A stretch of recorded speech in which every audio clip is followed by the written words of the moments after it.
तो चलिए फिर शुरुआत करते हैं एक्सरसाइज 1.2 के लेक्चर नंबर 2 की। तीसरा सवाल हमारे सामने लिखा हुआ है। इससे पहले हम इस एक्सरसाइज के दो जो सवाल हैं वो कंप्लीट कर चुके हैं। एक बार आप एक्सरसाइज देख लीजिए। ये आपकी एक्सरसाइज है 1.2 और क्वेश्चन नंबर 1 और 2 डन हो चुके हैं। अभी हम थर्ड जो क्वेश्चन है उसको करने जा रहे हैं। तो सबसे पहले हम सवाल को पढ़ लेते हैं कि क्या लिखा हुआ है। Prove that the greatest integer function F R to R given by fx is equal to this is neither 1 nor on 2। हमें ये प्रूव करना है कि ये जो ग्रेटेस्ट इंटीजर फंक्शन है ये ना तो 1 होगा और ना ही on 2 होगा। और इसके आगे ये ग्रेटेस्ट इंटीजर फंक्शन की डेफिनेशन लिखी हुई है कि where bracket x denote the greatest integer function less than और इक्वल टू x। वो हम पहले से ही जानते हैं तो उसको इनको डिफ़ाइन करने की कोई ज़रूरत नहीं थी। तो इसको ये साबित करने के लिए कि ये फंक्शन ना तो 1 है ना on 2 है, थोड़ा सा रफ में काम कर लेते हैं। देखिए ज़रा ध्यान से। हमारे पास जो फंक्शन है वो एक ग्रेटेस्ट इंटीजर फंक्शन है और ग्रेटेस्ट इंटीजर फंक्शन कैसे काम करता है हम अच्छी तरह से जानते हैं। अगर मान लो हम 2.3 लिखते हैं तो 2.3 का जो है वो 2 बन जाएगा। इसी तरह से अगर हम 1.2 लेते हैं तो 1.2 का जो है वो 1 बन जाएगा। इसी तरह से अगर हम 2.4 लेते हैं तो 2.4 जब ग्रेटेस्ट इंटीजर फंक्शन के अंदर आएगा तो उसका 2 बन जाएगा। ऐसे ही मान लो कि 2.5 लेते हैं तो उसका भी क्या बन जाएगा, उसका भी 2 बन जाएगा। इसी तरह से अगर हमने 1.8 लिया तो भी उसका क्या बन जाएगा, 1 बन जाएगा। ग्रेटेस्ट इंटीजर फंक्शन के बारे में हम ये बात जानते हैं। अब इन चीज़ों को अगर हम एरो डायग्राम की मदद से समझने की कोशिश करें तो इधर है 2.3 और 2.4 और 2.5। तो इन सब के लिए उधर सिर्फ एक ही चीज़ है और वो क्या है, वो 2 है। 2.3 के लिए भी 2 आ रहा है, 2.4 के लिए भी 2 आ रहा है, 2.5 के लिए भी क्या आ रहा है, 2 आ रहा है। तो इस फंक्शन को मैनी वन फंक्शन कहा जाएगा। इसको 1 बिल्कुल नहीं कहा जा सकता क्योंकि डिस्टिंक्ट एलिमेंट की डिस्टिंक्ट इमेज नहीं बन रही है। 3 एलिमेंट की एक ही इमेज बन रही है तो ये फंक्शन मैनी वन होगा, 1 नहीं होगा। तो इन एग्जांपल्स की मदद से हमें साफ दिखाई दे रहा है। इसके अलावा 1.2 और 1.8 दोनों की जो इमेज है वो सेम बन रही है जो कि क्या है, 1 है।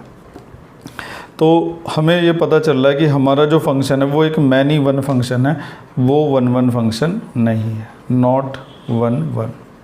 तो रफ में हमने ये देख लिया कि हमारा फंक्शन 1 नहीं है।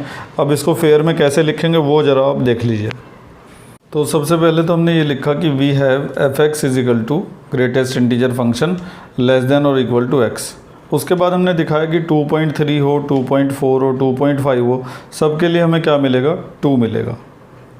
इसके लिए हमने ऐसे भी लिख दिया है स्टैंडर्ड तरीके से कि now we have x is equal to 2 for all x belongs to 2 के इक्वल उससे बड़े और 3 से छोटे। तो 2 के इक्वल उससे बड़े और 3 से छोटे जितने भी नंबर्स हैं सबके लिए हमेशा हमें क्या मिलता रहेगा, 2 मिलता रहेगा। इसी तरह से औरों के लिए भी एग्जांपल दे सकते हैं, जैसे कि यहाँ पे 3 लिख सकते हैं तो फिर वहाँ पे हम लिखेंगे 3 के इक्वल उससे बड़े और 4 से छोटे।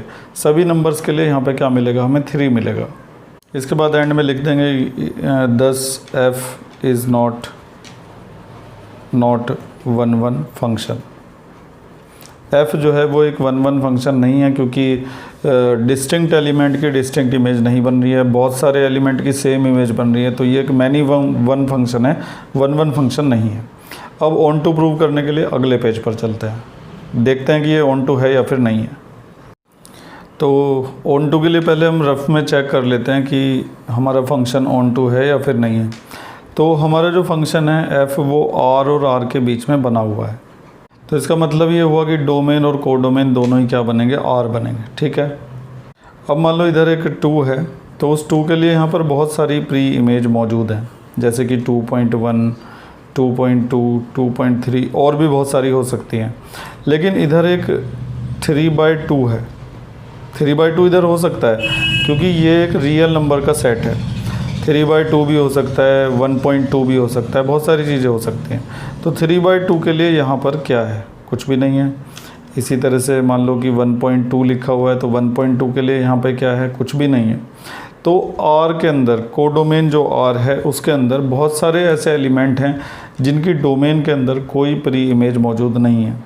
तो क्योंकि बहुत सारे एलिमेंट ऐसे हैं जिनकी कोई प्री इमेज मौजूद नहीं है, तो इस बेस पर ये कहा जा सकता है कि हमारा जो फंक्शन है वो एक ऑन टू फंक्शन नहीं है, क्योंकि ऑन टू फंक्शन होने के लिए हर एलिमेंट की कोई ना कोई प्री इमेज होना ज़रूरी है। तो अभी हम देख रहे हैं बहुत सारे एलिमेंट ऐसे होंगे कि 2.5 है जैसे, उसकी कोई प्री इमेज नहीं है। यहाँ तो ऐसे वालों की प्री इमेज मिल सकती है, जैसे 2 की, 3 की, 4 की, इनकी तो प्री इमेज आपको मिलेगी क्योंकि ये इंटीजर्स हैं। लेकिन ये जो डेसिमल वाले नंबर हैं इनकी कोई प्री इमेज आपको नहीं मिल सकती। तो इससे साबित होता है कि हमारा जो फंक्शन है वो एक ऑन टू फंक्शन नहीं है। तो इसको लिख देते हैं। तो हमने यहाँ पर लिख दिया है कि अगेन 3/2 जो R से बिलोंग करेगा, फिर से देखिए उसको, ये 3/2 है जो R से बिलोंग करेगा, उसके लिए डोमेन के अंदर कोई प्री इमेज नहीं है। तो 3/2 बिलोंग टू R यानी कि को domain, but there exist no X belong to R यानी कि डोमेन। इस 3/2 के लिए जो कि को डोमेन के अंदर मौजूद है, डोमेन के अंदर कोई ऐसा X मौजूद नहीं है कि fx = 3/2 हो जाए।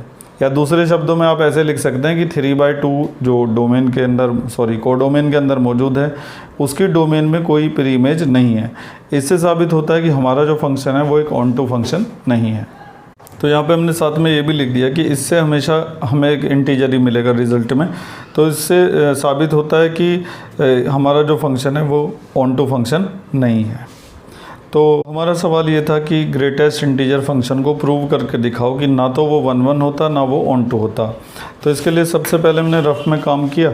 हमने देखा कि बहुत सारे एलिमेंट हैं जिनकी एक ही इमेज बन रही है, यानी कि डिस्टिंक्ट एलिमेंट की डिस्टिंक्ट इमेज नहीं बन रही। तो इसका मतलब ये 1 फंक्शन नहीं है। इसके अलावा कोडोमेन के अंदर बहुत सारे ऐसे एलिमेंट हैं जिनकी डोमेन के अंदर कोई प्री इमेज नहीं बन रही थी। तो इससे ये पता चलता है कि फंक्शन ऑन टू नहीं है। तो हमारा फंक्शन ना तो 1 है ना ऑन टू है, ये हमने आसानी से क्लियर कर दिया है। इसी के जैसे और भी बहुत सारे सवाल अभी बचे हुए हैं, तो उनको भी देख लेते हैं। चलिए खैर, तो इसके बाद हमारा जो क्वेश्चन नंबर 4 है, इसको ध्यान से समझिएगा ज़रा। ये फंक्शन मॉडुलस फंक्शन है जो आपके सामने लिखा है, fx = mod x। इसे भी आपको यही प्रूव करना है कि नीदर 1, ना तो ये 1 होगा और ना ही ये ऑन टू होगा। तो इसे भी हम बड़ी आसानी से प्रूव कर सकते हैं। इसके आगे वही एक्सप्लेनेशन लिखा है जो मोड फंक्शन के लिए ज़रूरी होता है कि उसकी वैल्यू x आएगी अगर x पॉजिटिव होगा, या फिर 0 होगा, और नेगेटिव होगी अगर x नेगेटिव होगा, इस तरीके से। तो ये कोई ख़ास इंपॉर्टेंट नहीं हमारे लिए। फ़िलहाल हमारा ये फंक्शन है और इसे हमें 1 और ऑन टू नहीं प्रूव करना। तो रफ में एक बार देख लेते हैं। तो ये हमारा फंक्शन है मोड फंक्शन। सबसे पहली बात तो ये है कि ये फंक्शन भी R के बीच में बना हुआ है, यानी कि डोमेन और कोडोमेन दोनों ही उसके R ही होंगे।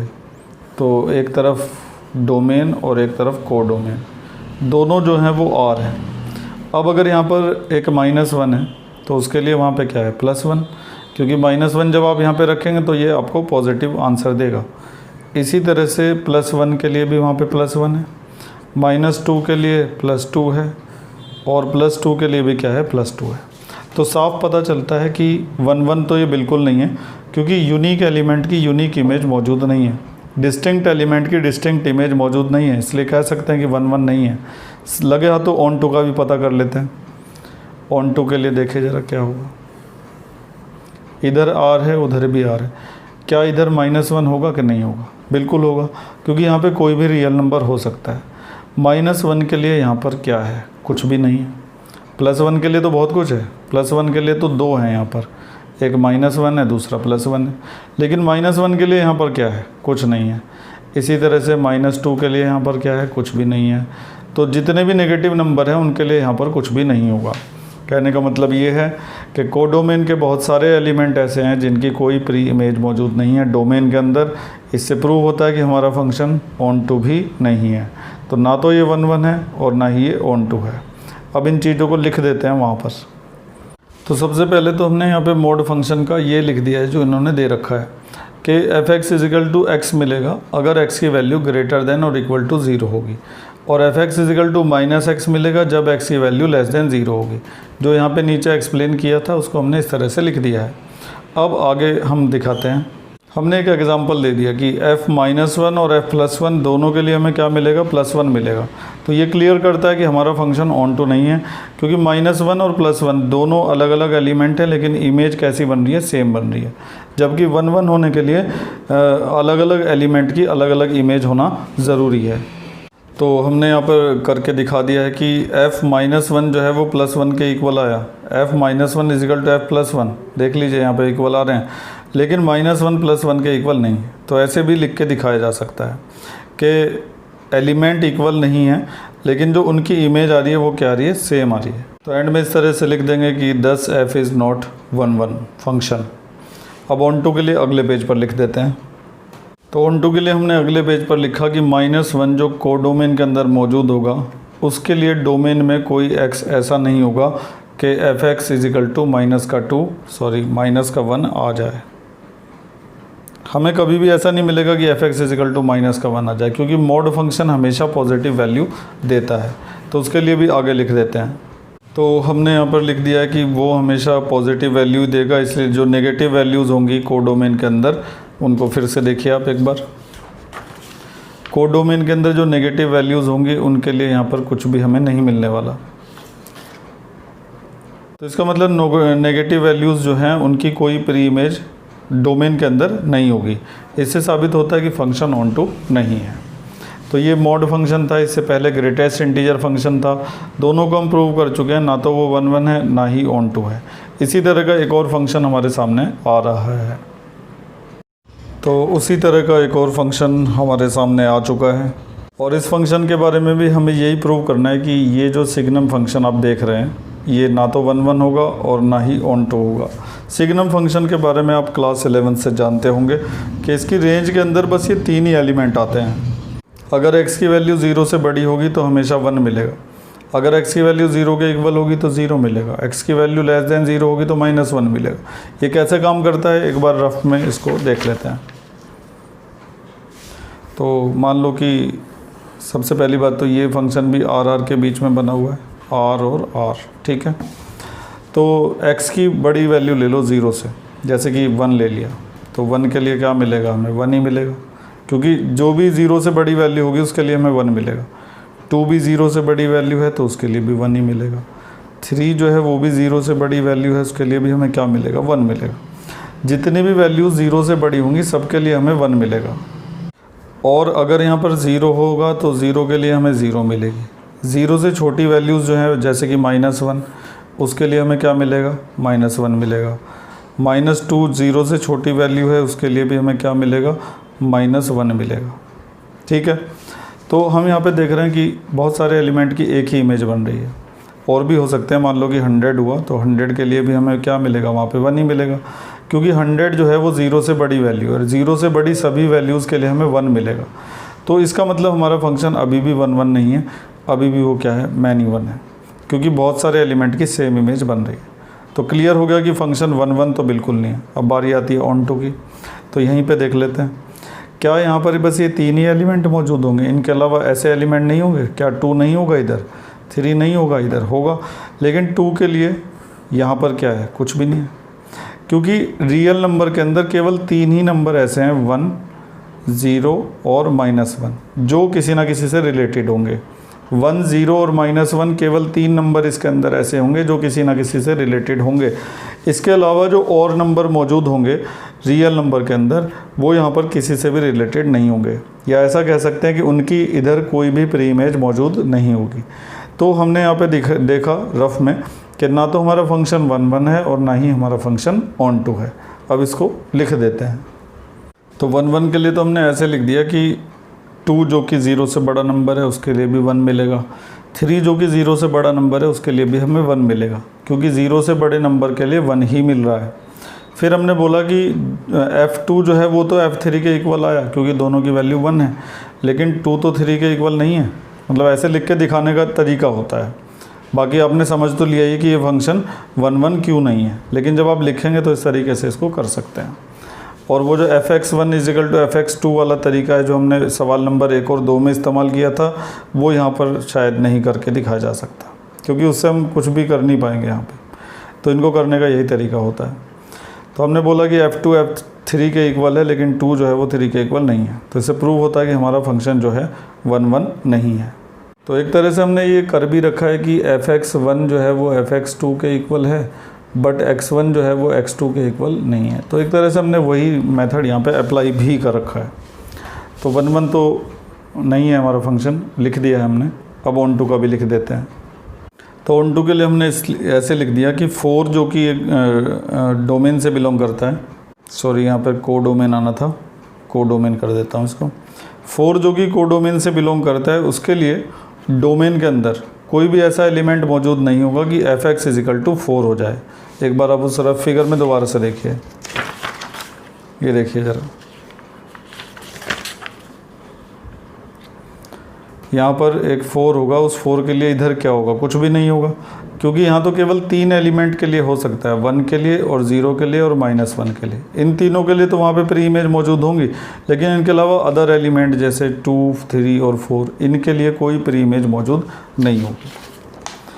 तो हमने कहा कि 4 जो कोडोमेन से बिलोंग करता है, उसके लिए डोमेन के अंदर कोई भी ऐसा x मौजूद नहीं होगा कि fx = क्या हो जाए, 4 हो जाए।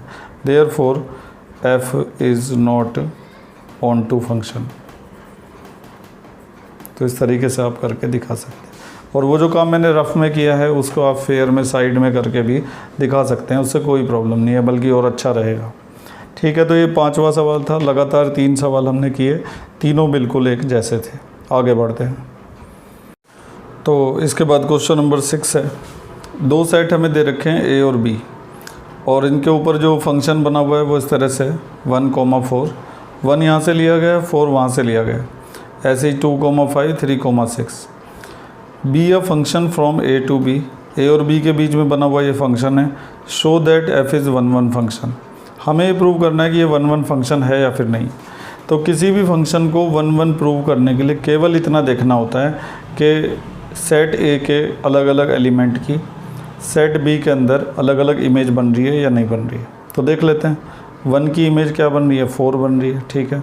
2 की इमेज 5 बन रही है, 3 की इमेज 6, सब की इमेज अलग अलग बन रही है। तो साफ पता चलता है कि f जो है वो एक 1 1 फंक्शन है।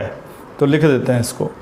तो इस तरह से हमने पूरा एक्सप्लेन कर दिया है कि f1 जो है उसकी इमेज 4 है, 2 की इमेज 5 है, 3 की इमेज 6 है, क्योंकि सबकी अलग अलग इमेज है, डिस्टिंक्ट एलिमेंट की डिस्टिंक्ट इमेज मौजूद है, इसलिए f जो है वो एक 1 1 फंक्शन है।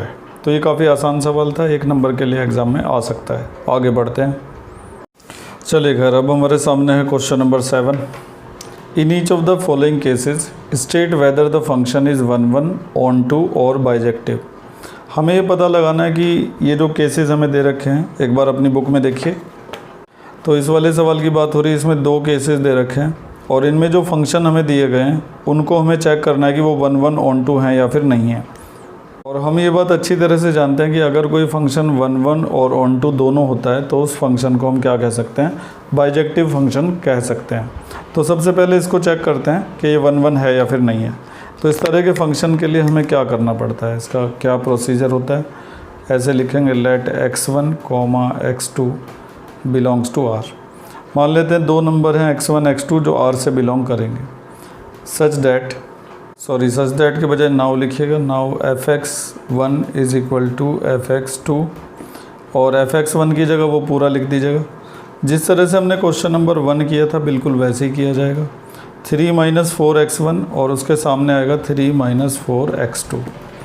अब 3 से 3 हो जाएगा कैंसिल, माइनस का 4x1 is equal to minus का 4x2, फिर -4 से -4 cancel, x1 is equal to x2।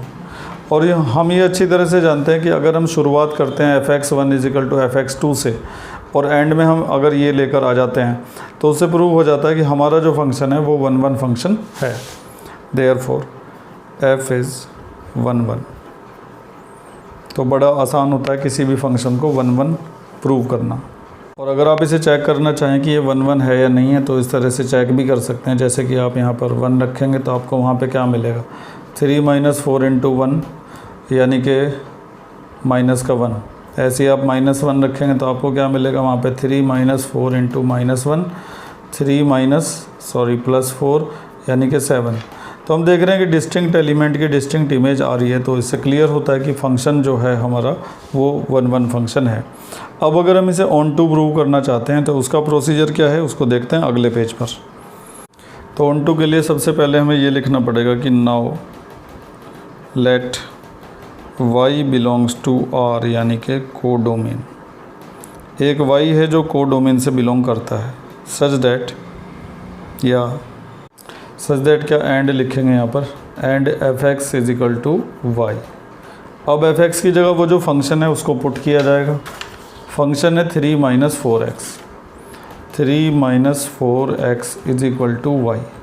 अब आगे इसको इस तरह से सॉल्व किया जाएगा कि यहाँ से हमें x की वैल्यू मिल जाए। तो इसके लिए 4x को हम उधर ट्रांसफ़र कर देते हैं और y को ले आते हैं इधर। तो इससे क्या होगा कि x प्लस का बन जाएगा, फिर 4 चला जाएगा डिवाइड में, तो 3 minus Y upon 4 is equal to x। तो अब जब x की ये वैल्यू निकल जाएगी तो इसके लिए ऐसे लिखा जाएगा x is equal to 3 minus Y upon 4 belongs to R, यानी कि डोमेन।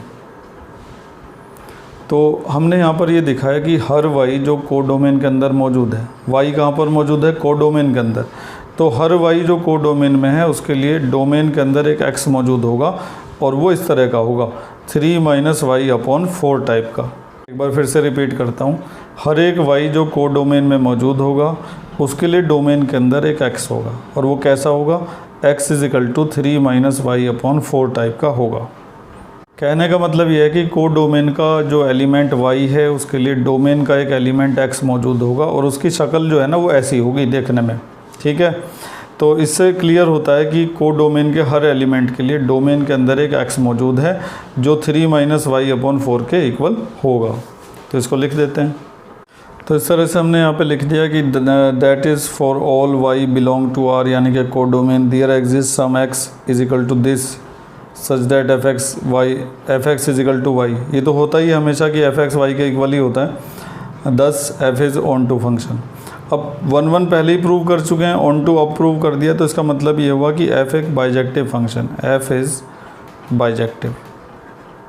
तो किसी भी फंक्शन को बाइजेक्टिव होने के लिए 1 और ऑन टू प्रूव करना ज़रूरी होता है। अब जो इस सवाल का सेकंड पार्ट है वो बिल्कुल सेम टू सेम इसी तरह से आप खुद निपटाएंगे। ये इसका सेकंड पार्ट है, इसको इजीली आप कर सकते हैं। 1 के लिए वही है कि fx1 is equal to fx2 लेंगे और सॉल्व करके मैं आपको रफ में भी दिखा देता हूँ एक बार। आप इस तरह से लिखेंगे fx1 is equal to fx2, उसके बाद क्या आएगा यहाँ पर 1 plus x1 square is equal to 1 plus x2 square, 1 से 1 कैंसिल तो x1 square is equal to x2 square, फिर स्क्वायर से स्क्वायर कैंसिल तो x1 is equal to x2। बस इतना करते ही 1 प्रूव हो जाएगा। और ऑन टू के लिए क्या करोगे, fx is equal to y रखोगे, fx की वैल्यू क्या है 1 plus X square is equal to y। फिर क्या करोगे, x की वैल्यू निकालोगे, यहाँ से 1 उधर जाके माइनस हो जाएगा, y minus 1 x is equal to under root y minus 1। फिर लिख देना कि हर y के लिए हर y जो कोडोमेन में है उसके लिए डोमेन में एक x मौजूद होगा जो इस टाइप का होगा। तो क्योंकि हर एलिमेंट की प्री इमेज मौजूद है इसलिए ऑन टू फंक्शन भी है। तो अभी तक हम एक्सरसाइज का सवाल नंबर 7 तक कर चुके हैं। बाकी के जो 4-5 सवाल और बचे हैं वो अगले लेक्चर में कंप्लीट हो जाएंगे। तब तक आप इन सवालों की अच्छी तरह से प्रैक्टिस कर लीजिएगा। आज बस हम इतना ही करेंगे। उम्मीद है कि आज का पढ़ाया हुआ सारा आपकी समझ में आ गया होगा। वीडियो को लाइक करना मत भूलिएगा। Thank you.